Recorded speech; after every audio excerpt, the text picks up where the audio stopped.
Passem ara a la següent proposta de resolució, que és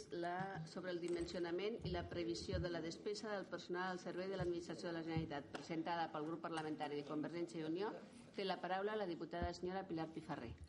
Gràcies, senyora presidenta. Bé, la proposta de resolució que presentem avui al nostre grup parlamentari fa referència, té origen en l'aprovació dels pressupostos per al 2007 en capítol de personal del Govern de la Generalitat de Catalunya. Tots recordem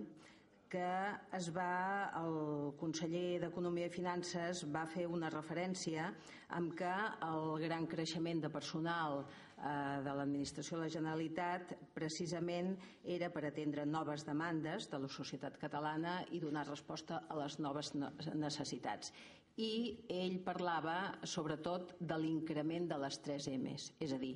els Mossos, els metges i més mestres. Però bé, jo aquí volia fer un comentari al respecte perquè voldria donar-los lleugerament unes dades que fan veure que això no és així, ni molt menys, perquè ja no parlo de l'execució pressupostària ni del pressupost elaborat o preparat, diguem-ne, per a l'any 2007, ni tan sols amb l'execució pressupostària real, que ja la veurem d'aquí un temps. Si es mira una mica les dades del 2000, dades referents no pas a les 3 M's, ni metges, ni Mossos, ni mestres, sinó dades referents a personal d'administració i serveis, que són els que d'alguna manera engreixen els propis departaments amb el seu aparell burocràtic.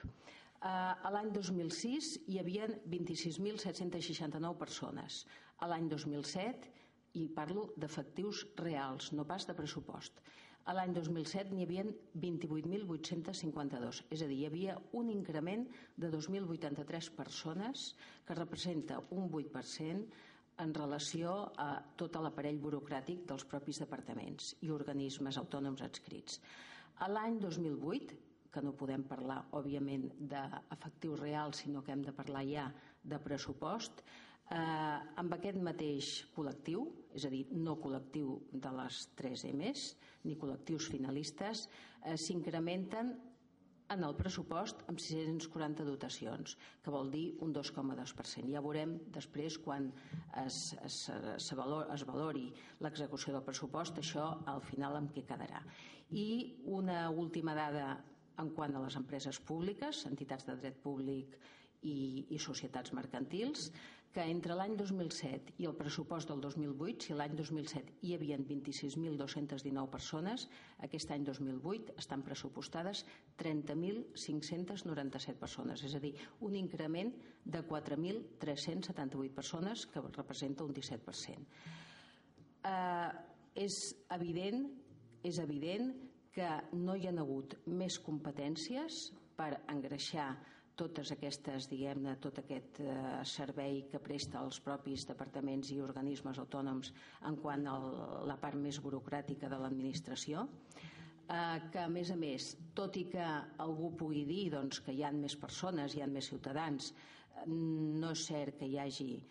és a dir, les economies d'escala serveixen per alguna cosa, i per tant d'aquí ve la proposta de resolució, que és la que nosaltres presentàvem, és a dir, que el govern en el termini de 5 mesos fes un estudi, presentés un acord de govern de dimensionament i de previsió de costos que determinin i limitin el nombre màxim de la despesa de personal durant aquesta legislatura. Simplement per acabar, i en tot cas ja sé que hi ha una esmena presentada, sí que nosaltres voldríem dir que pensem que si aquesta resolució rebutja, de fet, tenim seriosos dubtes en què un govern en què diu que realment planifica i que planifica molt, doncs nosaltres acabem dubtant de que aquesta planificació sigui una cosa real, sigui existent. O bé pot ser que hi hagi una incapacitat per portar-la a la pràctica. No sabem, potser no se sap prou on es vol anar, o potser també perquè no se sap de fet que hi ha quantes dotacions o quin personal tenim. I sobretot no voldria caure